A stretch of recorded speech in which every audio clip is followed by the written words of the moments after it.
나의 사랑하는 제 비록 헤어졌으나 어머님의 무릎 위에 앉아서 재미있게 듣던 말 그때 일을 지금도 내가 잊지 않고 기억합니다. 귀하고 귀하다 우리 어머님이 들려주시던 재미있게 듣던 말 이 책 중에 있으니 이 성경 12 사랑합니다. 옛날 용맹스럽던 다니엘의 경험과 유대 임금 다윗왕의 역사와 주의 선지 엘리야 병거 타고 하늘에 올라가던 일을 기억합니다. 귀하고 귀하다 우리 어머님이 들려주시던 재미있게 듣던 말 이 책 중에 있으니 이 성경 12 사랑합니다. 예수 세상 계실 때 많은 고생하시고 십자가에 달려 돌아가시니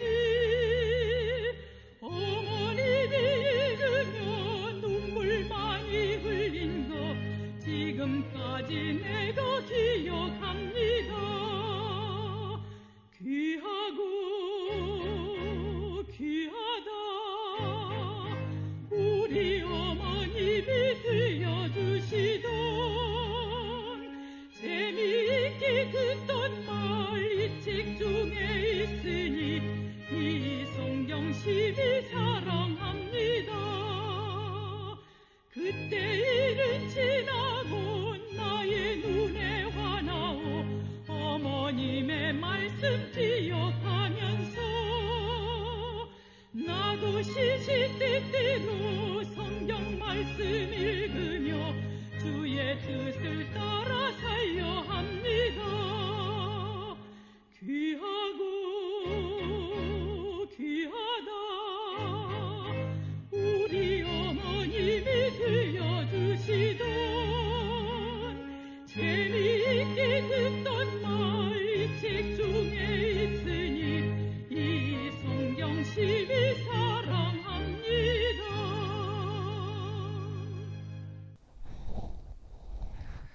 오늘도 하나님의 말씀을 붙잡고 하나님의 말씀을 들으며 또한 이 말씀을 갖고 가정에서 살아가는 믿음의 가정들 되기를 바랍니다. 오늘 말씀 역시 누가복음에 관련된 말씀입니다. 누가복음 2장 49절부터 52절 말씀입니다. 예수께서 가라사대 어찌하여 나를 찾으셨나이까? 내가 내 아버지 집에 있어야 될 줄을 알지 못하셨나이까 하시니 양친이 그 하신 말씀을 깨닫지 못하더라. 예수께서 한 가지로 내려가사 나사렛에 이르러 순종하여 받드시더라. 그 모친은 이 모든 말을 마음에 두니라. 예수는 그 지혜와 그 키가 자라가며 하나님과 사람에게 더 사랑스러워 가시더라. 아멘. 오늘 읽은 이 누가복음 말씀을 잘 보게 되면은 누가복음에는 예수님 아버지 요셉의 죽음과 그리고 그 형제들과의 관계, 또한 목수로서의 직업 등의 많은 이야기들을 기록하고 있습니다.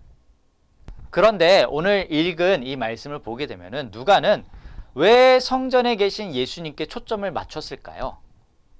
소년 예수님이 성전에 방문한 것이 왜 그렇게 중요했을까요? 이 물음을 갖고 한번 말씀을 나눠보겠습니다. 오늘 들려진 말씀은 하나님의 말씀을 향한 예수님의 열정을 보게 될 거고요. 그리고 소년 예수님은 성전에 머무시면서 종교 지도자들과 함께 질문을 주고받습니다. 예수님은 자신의 행동을 이해하지 못하는 부모에게 자신이 하나님 아버지의 일에 동참하고 있음을 지금 선포합니다.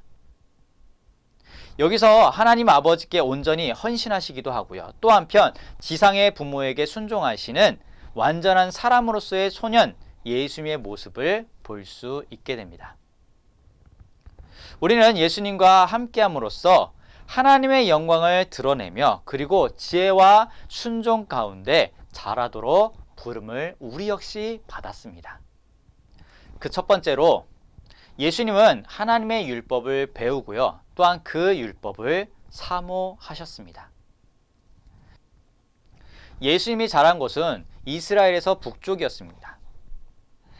헤롯 안티파스가 통치하는 갈릴리 지역에서 예수님은 자라셨습니다. 그와 달리 남쪽은 로마 총독의 통치를 받고 있었고요. 남쪽에 사는 유대인들은 갈릴리에 사는 유대인들보다 자신들이 율법을 더 잘 지킨다라고 생각하고 있었습니다. 예수님의 가족은 갈릴리 지역에 살고 있었지만 하나님의 율법을 충실히 지킨 부모였습니다. 예를 들어 누가는 요셉과 마리아가 유월절을 지키기 위해 해마다 갈릴리에서 열흘을 걸어서 예루살렘으로 갔다라고 기록하고 있습니다. 이때 당시에 예수님은 지혜와 지식을 쌓아가던 12살 소년이었습니다. 예수님은 어린 시절 회당에서 글을 읽는 법을 배웠고요. 그리고 회당에서 시편들을 읽기 시작하면서 예수님은 하나님의 특별한 부르심을 받았다라는 것을 아마 깨달았을 것입니다. 우리가 여기에서 봐야 될 것 중에 하나는 자녀는 자라면서 부모의 신앙을 받아들일지 말지를 선택하는 때를 만날 것입니다. 그렇기 때문에 부모님의 신앙의 모습이 얼만큼 중요한지를 보여주고 있습니다. 믿음의 가정들, 믿음의 부모님들이라면 우리 자녀들에게 신앙적인 모습들을 말로만 가르칠 것이 아니라 정말 삶으로서 행동으로서 보여주시길 바라고요.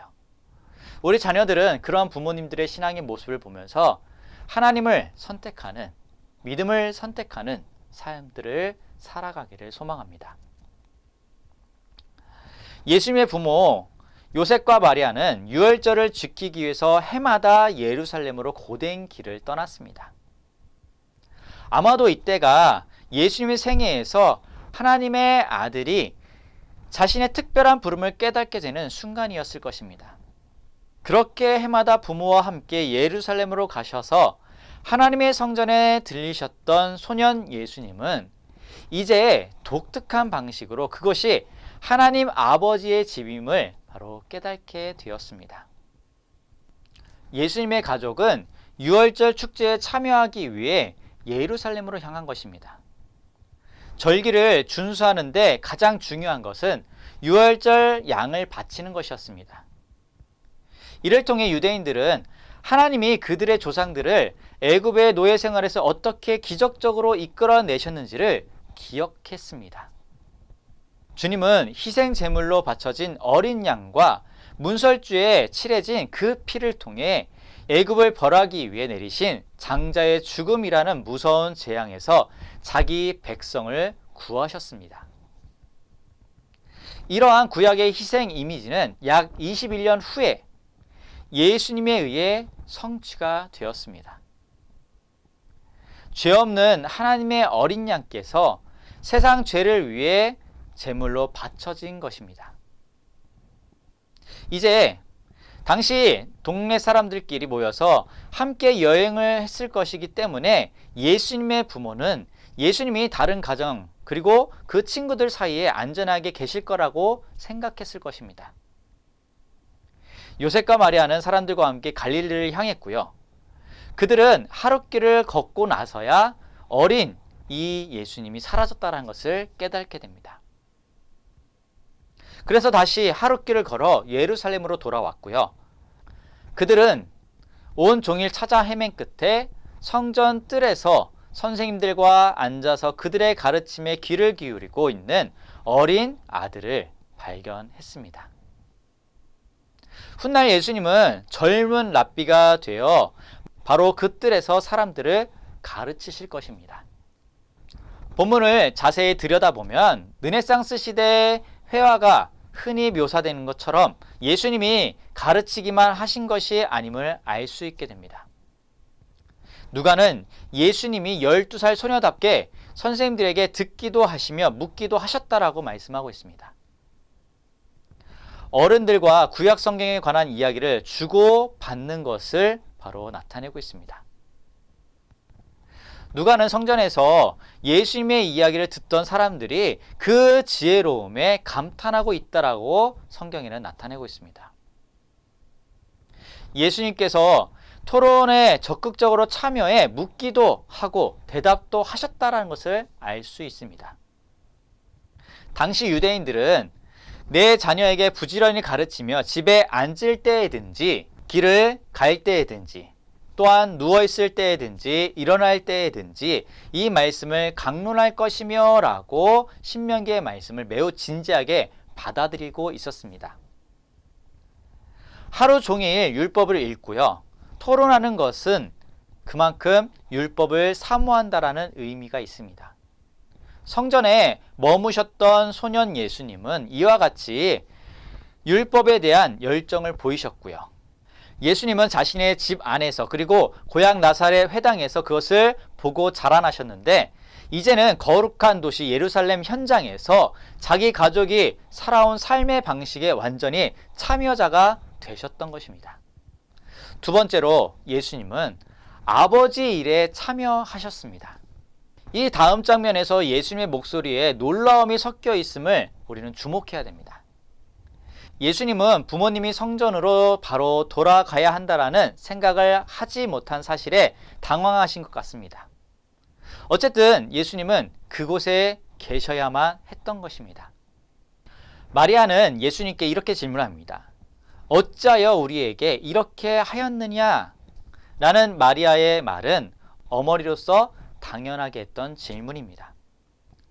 그런데 소년 예수님은 자신의 부모에게 왜 화가 났는지, 왜 자신을 찾았는지 어리둥절하셨을 뿐입니다. 예수님은 마리아의 첫 번째 질문에 대답하지 않으시고 내 아버지와 내가 근심하여 너를 찾았노라 라는 마리아의 두 번째 질문에 대답하십니다.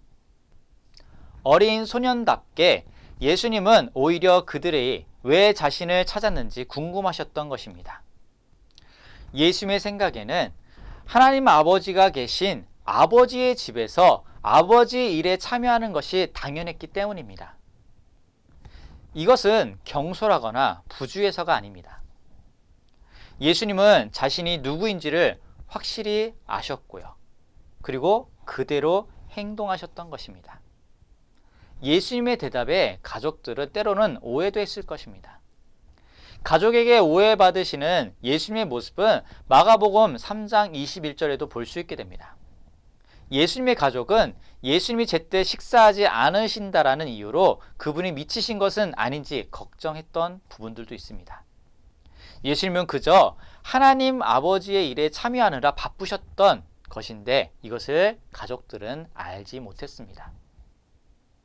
또한 요한복음은 예수님의 형제들이 예수님을 조롱하는 사건들을 기록하고 있습니다. 그들은 예수님의 부르심과 사역을 완전하게 이해하지 못했습니다. 예수님의 가족은 하나님이 예수님의 삶에서 그리고 그 삶을 통해 어떠한 일을 하시는지 이해하지 못했기 때문에 매번 애를 먹었습니다. 그래서 예수님의 완전한 순종은 그들을 때로는 어리둥절하게 만드셨습니다. 요한복음은 종종 오해받으시는 예수님에 관해 기록하고 있습니다. 예수님이 심오한 영적 이야기를 하실 때에 청중은 그분을 오해하곤 했습니다. 누가가 작은 창을 열어 예수님의 어린 시절을 들여다볼 수 있게 해주었는데 그때도 소년 예수님은 가장 사랑하는 사람들에게조차 오해를 받으셨습니다. 예수님의 가족은 그분의 사명을 이해하지 못했지만 예수님은 자신의 사명을 잘 알고 계셨습니다. 예수님은 성전에서 놀라운 명석함을 보여주고 계십니다. 예수님은 자신이 어디에 있어야 하며 무엇을 해야 하는지 정확히 알고 계셨습니다. 예수님은 하나님 아버지의 일을 하기 위해 그곳에 계셨습니다. 그리고 예수님은 하나님의 말씀을 공부하기 위해 모인 사람들과 함께 성경에 관한 토론도 하셨고요. 이때 주도적인 역할을 하기보다 다른 사람들과 함께 질문을 던지셨습니다. 랍비들은 사이에서 중요한 질문을 할 줄 아는 능력에 높이 평가를 했습니다. 질문을 던지면서 더 많은 것을 배우기 때문입니다. 예수님께서 사역을 하시면서 생각을 가다듬게 하는 질문을 던지곤 하셨습니다. 이것은 훌륭한 교사의 특징 중에 하나입니다. 우리는 하나님의 말씀을 중심으로 하는 믿음의 공동체에 함께함으로써 공동체의 삶에 참여하게 되어야 됩니다.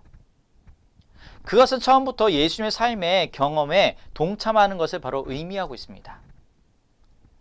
젊은이들은 말씀이 토론되는 곳에 함께 하여야 되고요.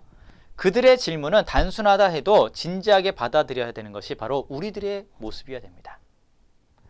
부모님들 역시 가정에서 신앙적인 또한 말씀적인 이야기들을 서로 자녀들과 또한 부부간에 나눴을 때에 그 질문들을 우리는 잘 들어봐야 되고요. 또한 때로는 질문들을 해줘야 됩니다. 이러한 대화를 통해 더욱 말씀의 공동체에 참여할 수 있도록 그들을 격려하도록 해줘야 됩니다. 마지막 세 번째로 예수님은 하나님과 사람에게 사랑스러우셨습니다. 누가는 우리가 이 사건의 본질을 분명히 알기 원했습니다. 예수님께서 부모에게 온전히 순종하셨음을 분명히 알리는 것이었습니다. 누가는 우리가 이 사건의 본질을 분명히 알기를 원했습니다. 예수님이 부모에게 불순종한 것이 아니라 예수님께서 5번째 계명인 내 부모를 공경하라는 이 말씀을 온전히 순종했다는 것을 또한 누가는 나타내고 있습니다. 소년 예수님이 가족과 멀리 떨어지게 된 것은 그분이 불순종했기 때문이 아닙니다. 예수님의 가족이 예수님을 제대로 이해하지 못했기 때문입니다. 걱정하는 어머니 마리아에게 보이는 반응은 대드는 것이 아닙니다. 이렇게 제대로 이해받지 못하는 상황이 예수님의 생애에 내내 이어지기 시작합니다. 소년 예수님은 가족과 함께 나사렛으로 돌아가 순종하는 아들로 지내셨습니다. 그리고 지혜와 키가 자라면서 하나님과 사람들에게 더욱 사랑스러워졌다라고 성경은 분명히 말씀하고 있습니다.